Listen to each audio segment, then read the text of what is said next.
If you're called for something, Right. your heart is in it, everything you're doing is pure. Find the purpose of why you're doing it. Understand what nonprofit entails. Pray about it, because I believe in God. Don't do it for people, do it for yourself. And I've been doing that 20 plus years, community service work. So I realized my community needed me.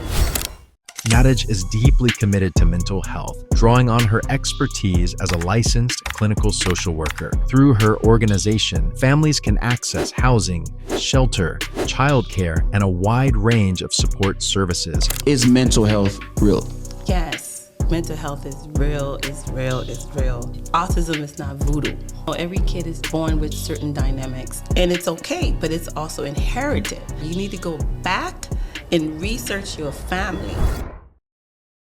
Welcome to Jules Legacy Enterprise Productions, where story connects generations. A conversation with a pioneer, a segment that celebrates the life and journey of North Miami Senior High School pioneers by bridging the past and the present to inspire the future. Behind every name, there is a story. Nadege Vilsaint, class of '95, started a nonprofit organization and her vehicle, Prosperity, Social, and Community Development Group. It is with pleasure to have her here in the studio. Nadege, who is Nadege Vilsaint? Oh my God. Who is Nadege? Nadege is simply a young lady that has a passion for community service work. So how long have you been doing that?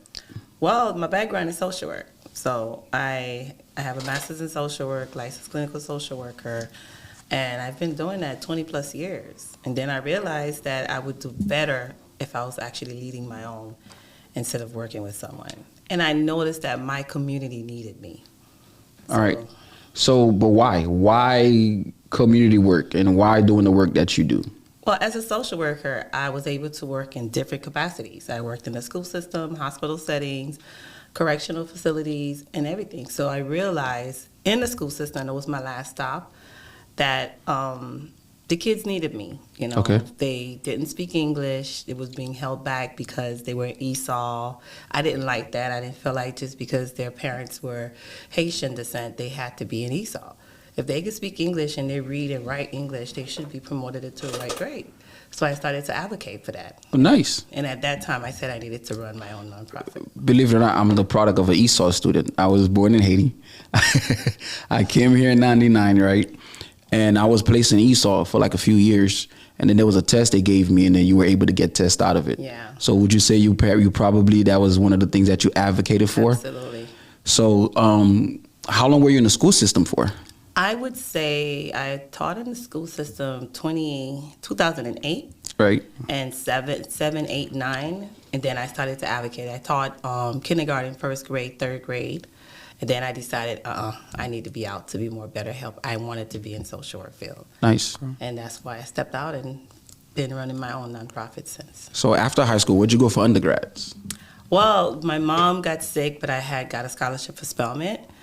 And I did about a few months, and I came back. Okay. Because I wanted to come back. So I went to Miami-Dade for a couple of years, and then to help my mom because she got very sick with cancer. I'm sorry. And then I went to FAU to finish my bachelor's. You went to FAU? I did. Which one, in Boca? Yes. Nice. I went to FAU, and then I finished my master's at Berry University. And So- you mentioned Spelman. Is that the all-female school? It is. It's next to Morehouse, right, in Georgia? Yes. Okay. Mhm. Is it hard to get into that school? It is. They say it is, but I was blessed to get in to be accepted for it. Okay. Unfortunately, I didn't get a chance to really enjoy it. But I wanted to be there for my mom. So I took a short course and came back home. You also mentioned Miami-Dade. A lot of people they cast aspersions or down talk Miami-Dade like it's a bad school because it's Miami-Dade. Didn't get a chance to go into university. To that, you would say? No, absolutely not. When I graduated, I think I did like 6 months at Miami-Dade, and I was ready to go. Right. But it's good because you're coming from high school. True. You're not familiar with college. So what Miami-Dade does, it allows you to understand the structure of college and how to be Facts. prepared when you get into university. Facts. You just have to take the time and go see your counselor, ask questions, and not be lazy because the fact that, it's not like high school. You make your own schedule. So a lot of times, some people are so used to being pressured into going to school, staying structured and everything. If you don't have that consistency and understand the importance of school, Right. then you find out that, oh, Miami-Dade is just not good, but it's up to you. It's an individual thing. Yeah, plus it's a good way to save money if you don't have any scholarships or you just own Pell Grants, you own financial aid. It's a good way to actually start your career. Would you say that? It's affordable. It's Yes. affordable. It's very affordable. I had no loans, nothing. My parents was able to help me. And then I was able to pay for it because I was then in good jobs. So it was very affordable. How was Florida Atlantic University? It was cool. I think at FAU, that's when I first realized I was so passionate about social work. Right. Because I was still teaching and I was advocating for the kids in my classrooms. And I used that for one of my classroom settings at FAU. And I Okay. was able to advocate for it. And I realized, okay, I need to do this more. I fell in love with it. If you don't mind me asking, what you majored in? Social work. Social work and And a minor in criminal justice. criminal justice. So and then what you get your master's in at Berry? Social work. Social work? So you have a master's in social work also. Is that what, would you say that assists you or that help you get into building the nonprofit that you have now? Absolutely.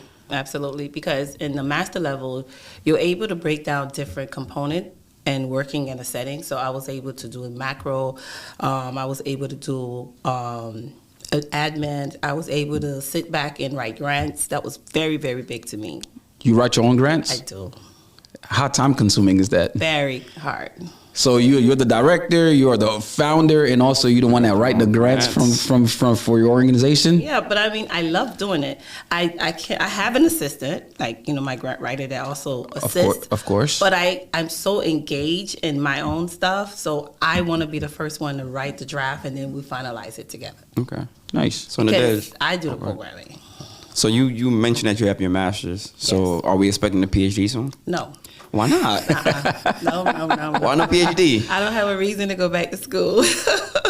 I'm good. Any student loans? No. No student loans. So you were able to get your how did you do that? Scholarships? I did. I got some scholarships, and again, my mom really left some help for us before Nice. when she passed away. So I utilized what she left for me and kept it towards my education. Nadege, were you born here? I wasn't. Based on what my mom said, I'm going to stick to what my mom said. My mom said I was born in Florida. I left like 6-7 months later and came back. Right. Came to the United States. And I've been there. I've never been back to Haiti. But I love my culture. Of course. Because they rooted that in the house. Right. And you mentioned about helping ESOL students. Are you still doing that now? Or Oh, yeah. Our after-school program serves currently about 320 kids with 5 different sites, and every counselor must speak Creole because you assist the kids in their native language, Right. and then translate it in English to help them so that it can assist their academic to increase. So I had a chance to I ran into you in the elevator here at the building that where we shoot this podcast. For those who are listening, what does Prosperity Social do? Okay. Well, Prosperity Social Community Development Group, Inc. It's a nonprofit that serves social service economic in the Haitian community, African-American community, Okay. in general. Okay. But we focus a lot with youth development. And we start from kindergarten up to 12th grade. We have an after-school program that really assists kids with the English as their second language. And we have a middle school where we prepare middle students going into high school. And we prepare high school students going into college with everything. We have a college tour every summer. We go out and educate them about the importance of going into school. Now, college is not for everybody. Facts. But we do have some trade vocationals that come in and speak to them about whatever they choose to do. But education for me is always the focus point. Being able to support yourself and not feel like your parents have to support you the rest of your life. That's a big goal for me because that's what I was taught in my life. So what are some of the programs that you guys offer? We also have a reentry program where we assist unfortunately, young boys and girls that get involved with the justice system. So we are actually in the jail at least 3 times out of the week. Prior to them getting released, we prepare a care plan for them, either housing, education, shelter if they need, and other services as well as mental health services. I am really big on mental health because I am a licensed clinical social worker. So we provide mental health services to families and these individuals that focus on trauma-informed care. Okay. And I have a family resources where we are a satellite for the Department of Children and Families. So you could actually come to our office and we can apply for food stamps, every benefits for you, housing, shelter, kids care, everything from our office. Substance abuse. We're really big on substance abuse in Broward area. We have 4 or 5 schools in So you guys are not just in Miami-Dade? No, we're also in Broward. Okay. So what do you guys do in Broward? So we do a lot about education and substance abuse because last year one of our own passed away with vaping.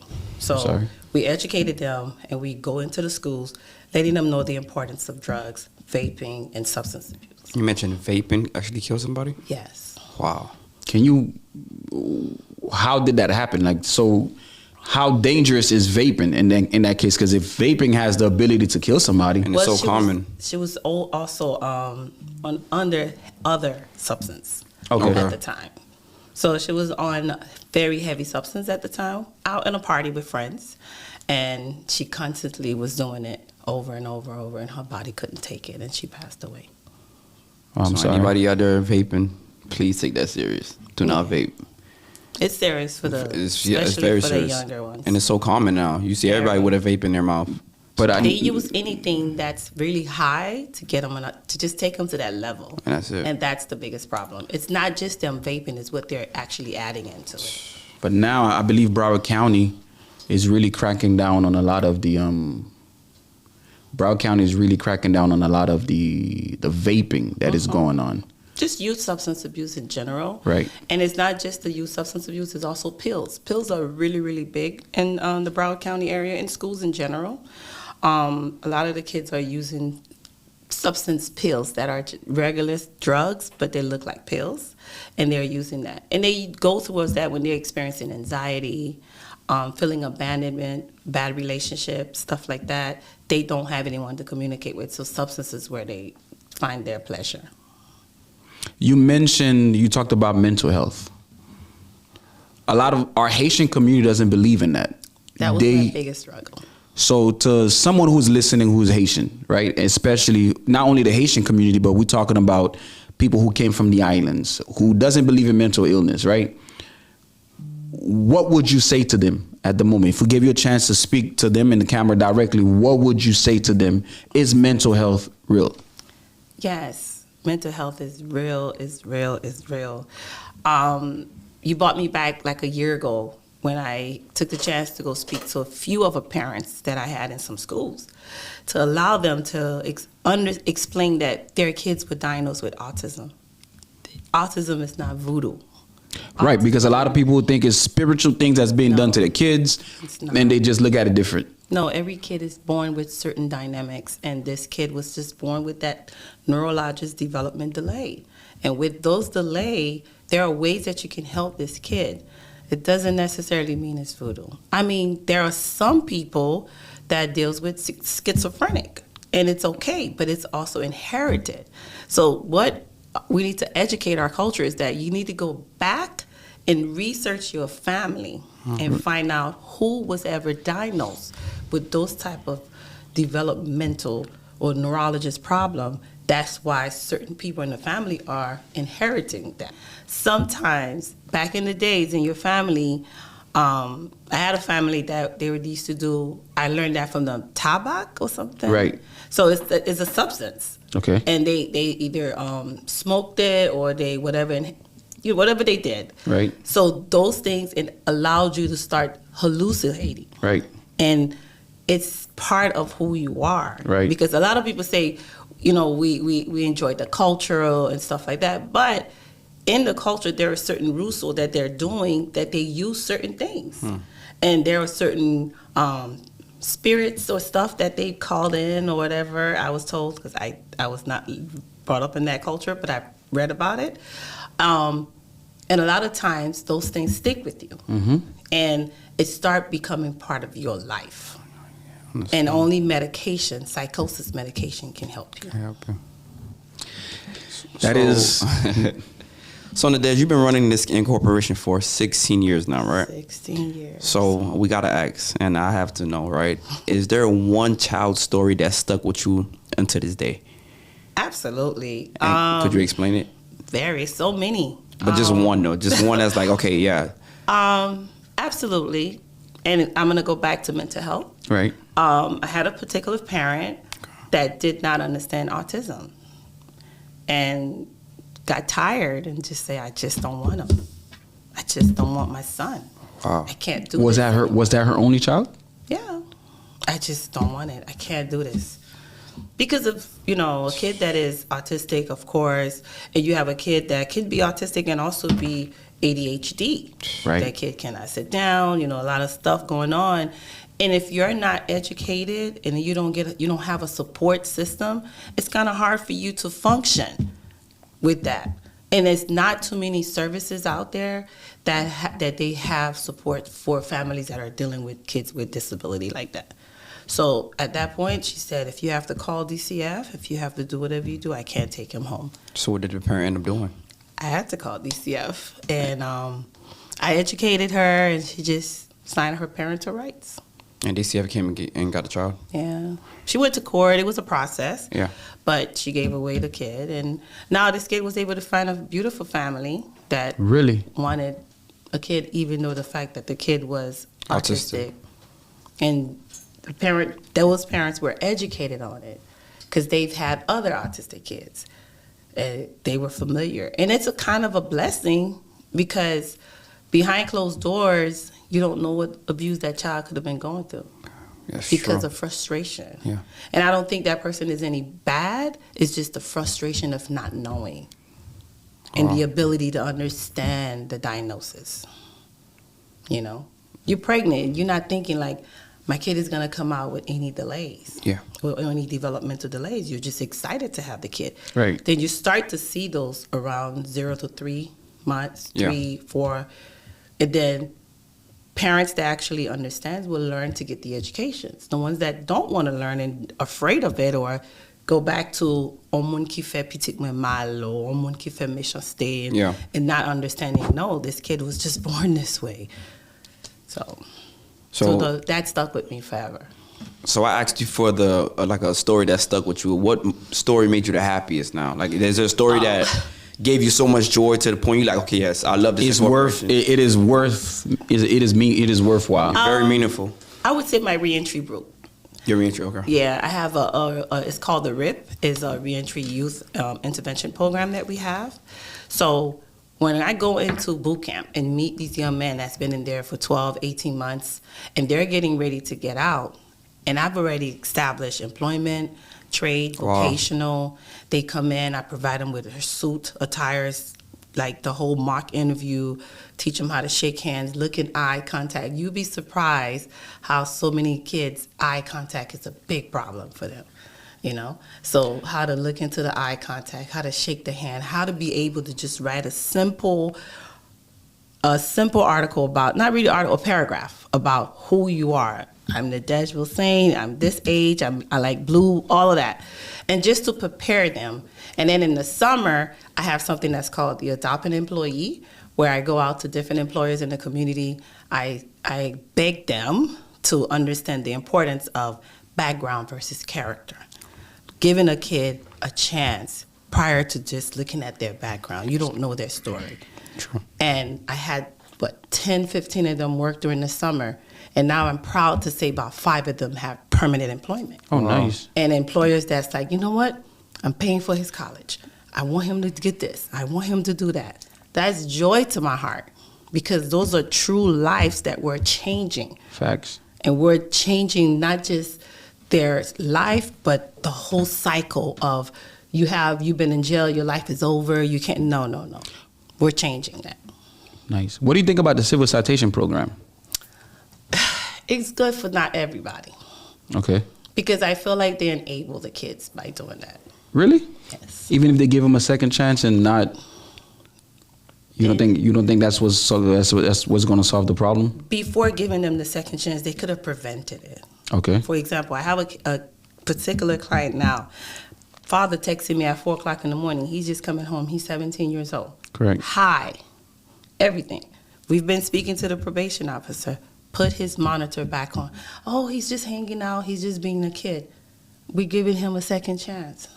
You could prevent it. Right. Because something is going to happen more because he didn't get it the first time. So if it could be prevented and we can try to not allow it to go too far, I'm for that. As human nature, you've been running this organization for about 16 years. At any point, did you ever feel like walking away from it, dropping everything, and just like, you know what, I'm done? Yes. Why was that? It was it's not really the work that's the problem. I would say it's mostly sometimes the staff, because you're dealing with people. The staff in your organization or the system? No, just staff in general. Okay. Not just my organization, because we've had many people come in and work with us. Because if, again, my background was social work, not business, not management. Right. So a lot of these things, I went back and tried to get the classes in management, grant writing. I got all these things to prepare myself because I was ready for it. I wanted to do this and I'm going to do it. So when you dealing with, I have 30 employees. So everybody have so much different emotions. Everybody has something going on, and you have some that are at 50 and still act like 22-year-olds. And you find yourself being not just the boss, right, but the therapist, right, the support, the listener, and then you're like, at what point do I get my job done? Right. Yeah. So working from home, it's best for me sometimes because the noise and everything, the distraction is blocked. Right. So I would say it was one grant that I think we did so much work in it, and we really, really, really know we had that grant. And to find out we didn't get that grant and was told that we don't really know much of you, that broke me. Wow. When was that? About 2 years ago. Okay. That broke me. And I think at that time I took like 3 days off, and I just wanted to be with myself. How did you get back on the horse? I prayed. Or what motivates you to get back? I know it was bigger than me.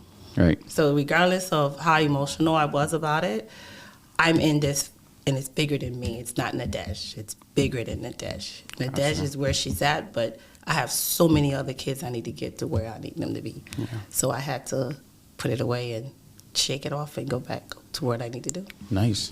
For anyone who wants to start a nonprofit organization, what advice would you give them?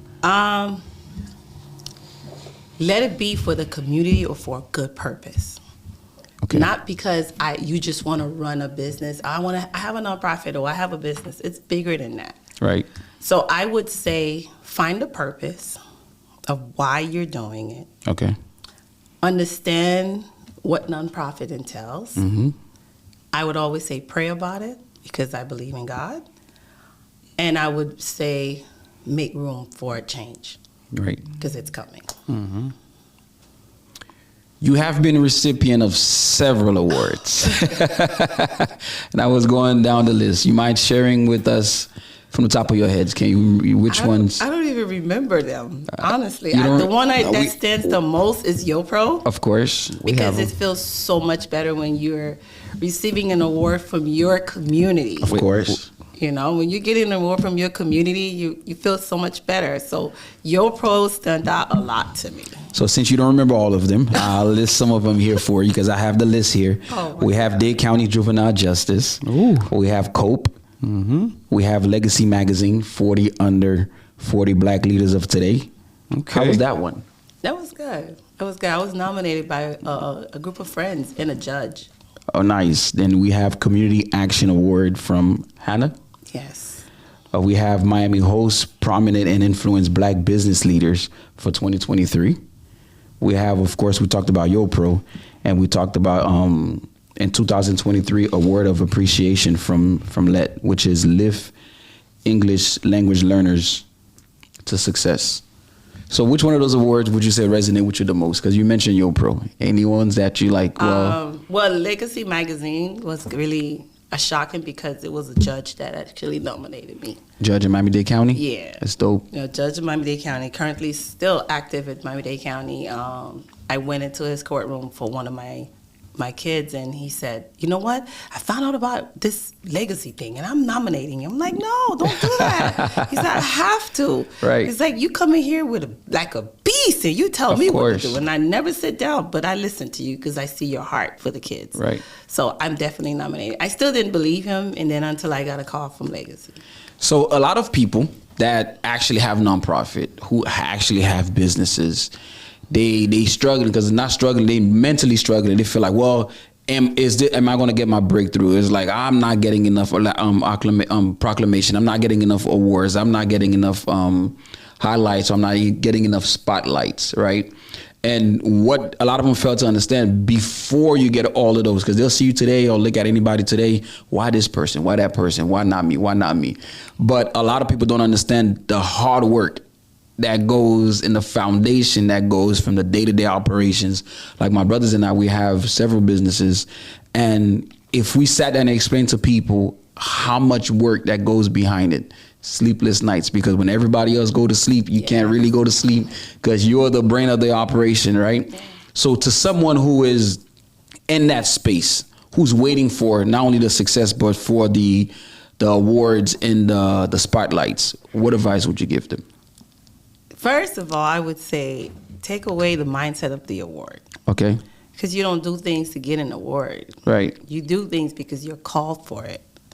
And if you're called for something, right, your heart is in it, everything you're doing is pure. All of the accolade will come by itself. You don't even have to worry about that. That's what I would say. Because everybody see the glory now. Of course. But back then in 2010, 2013, it was hard. I ran everything myself and working a full job. I was still working full time. You mentioned that you started this nonprofit behind you in a van. In my car. In your car. In your van? In my car. Oh, my car. I had everything in my car. I would go to work, then drive to a client's house in my car. I was the social worker, the youth counselor, everything. You name it, I was it. I took grant writing at Miami-Dade 3 times. Why? Because I wanted to feel comfortable when I write my grants. And when I wrote my first grant, I was so proud of myself, and I got it. You took it 3 times? Did you pass all 3 times? There's no grade. So it's you just how whenever you felt you were okay and you was good. That is resilience. And my professor would say, "You coming back?" I said, "Yes, I want to make sure I did this and I didn't like it." He's like, "Okay." To one point, Miami-Dade didn't even allow me to pay for the class. They said, "Just go ahead." Wow. I wanted to make sure that I was ready, and I did it. So when you sit back as a business owner that's thinking of opening a nonprofit, put some consistency of what you're doing with nobody looking. True. When you can see you've put a lot of work when no one is watching you, then you're doing the work. But if you're waiting for eyes, you're waiting for people to see you and this to see you, you're not ready yet. Nadege, now what? Well, we're celebrating 16 years. Of course. Ooh. Congratulations. September 6th. September 6th, where at? At Randy's Restaurant. We have a beautiful event. It's a fundraising event. It's called Pop for a Purpose. Pop for a Purpose. Yes. So we ask everybody to come out and support us. And my goal is to keep pushing. I'm in the process of getting a building, working together to get a building. And we got so much more to service. My next one is to have residential homes for youth that are incarcerated. When they come out, they don't have to be in a shelter. They don't have to settle to the fact where selling themselves as prostitutes to get somewhere to sleep. I want to be able to provide them a home, give them stability, and help them. That's my next goal. And you can also visit our website. I want you to visit our website to see the wonderful work that we do, the beautiful faces. You get to see the kids. You get to see the different programs that we have and the families that we get to change. And it's not just the kids we're changing lives. We're also changing the family's life. You know, we're making sure they get decent jobs. Like this school year that just opened, I got 10 parents hired in the Miami-Dade County Public Schools. I want them to get sustainable jobs so that they can understand how to provide better for their children. Nice. Any keynote speaker or special guest for that event? Yes, we have Stephen Speaks. He is also a pioneer of North Miami. Oh, nice. Yes. So I didn't know that. Yes, he is. he will be there. Stephen is amazing. He has a lot of books out and talks a lot about relationships, so he is our guest speaker. Do you guys have social media? Yes, we do. It's Prosperity Social on Instagram. I don't know all the everything, Social. but Prosperity Social will get you where you need to go. My social media team handles that. I don't know. So what's 5 years ago from now? Oof. Well, 5 years we'll be celebrating 20 years. Yes. I'm hoping and praying that we have the buildings and stuff ready to have housing for our youth. Is it gonna be here in North Miami? Yes. Okay. And are you looking to buy, or are you looking to like rent? No, I want to own the land. Oh, okay. I want to own it. Speaking to existence. Yes, so I can make sure to have better equity to invest in more. Nice. So definitely. And then I want to start teaching even the staff that works under me how to have their own home and invest into themselves. Don't just look at this as a job. Keep going. Yeah. You know, it's bigger than just a job. And to keep going. And the same thing, I want to invest more in Broward. Now that we're entering more into Broward. How is Nadege as a boss? That'll be my last question for the day. So if you was to go around and go speak to your staffs and say, hey, you know, how is Nadege as your supervisor? What would they say? You know, actually, I had a meeting last week and I had the same question. I asked them, I said, what is it about me? Tell me. Everybody said that I'm very firm. You know, I do not play when it comes to work. Of course. Stand on business. Yes. But you have to, because if you don't do that, then the organization, whatever you have at stake, will crumble. Yes. Everything There's a time and a place for everything. Right. Very professional. Right. Work is work. You know, we have happy hours. We've hang out before. We did many things together, bowling as a team. Mm-hmm. I'm big on team, but I'm also big on respect. Mm-hmm. And I'm just very firm and direct. And respect is very big. We eat together. Every morning we have Haitian bread and peanut butter, coffee. Nice. Everybody knows that. I'll bring the bread or someone will pick up the bread. That family environment is there, but respect is big. And everybody knows it's about their work. Because this is not my money, this is money we work, we wrote a grant, we got it, we have to execute. So we need to keep it professional. Before we leave, we would like for you to look at the camera and give any advice to anyone who is listening, not only listening, to any parent, to any child, to anyone overall. One advice I would say to anyone is find your purpose. Once you find your purpose, pray about it. And if it's your calling, every door will open for you. Don't do it for people, do it for yourself. Awesome. Thank you for having me. Thank you so much for tuning in. I'll see you guys next week. Thank you.